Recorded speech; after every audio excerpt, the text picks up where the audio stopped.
好，開始咯喎。首先呢個中文字剔手邊做一個自然嘅言啊，絕對唔係粗口。記得呢個字唔係粗口喎，大家唔好誤會。碾唔係水賴，唔係水懶，係警察個察，水察，水察。好多人呢以為呢個字讀煙，啱唔啱啊？湮滅。好啦，好多人會讀驚訝，驚訝係嘛？應該係驚訝，牙第六聲。動物名啊，係讀蟾蜍。好啦，又係動物名，唔係蝙蝠，唔係 P 開頭啊，係 B 開頭，邊啊，蝙蝠。唔係爆牙，係爆牙，鮑魚個鮑，爆，第六聲，爆牙。爆牙有兩種意思啊，解哨牙，即係門牙突出或者前傾啦。第二種叫做虎牙，向外突出或者同門牙重疊嘅上頜犬齒啊。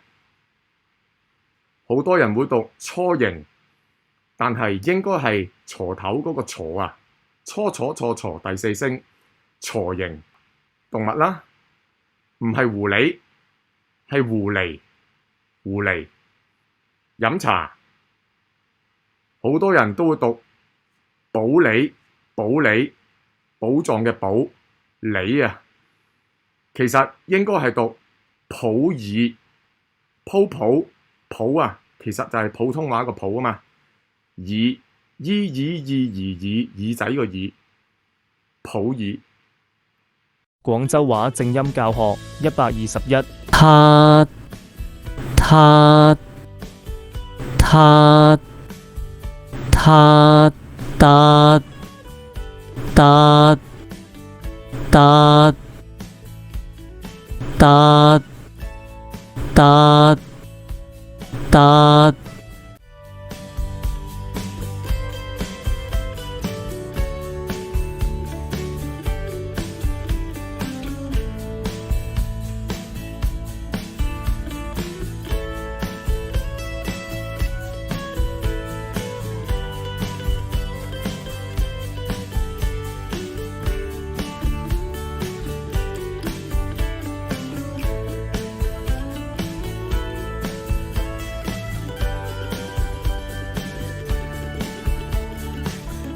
一般来说，跟随普通话声母的读音不会出错太多，属塔字。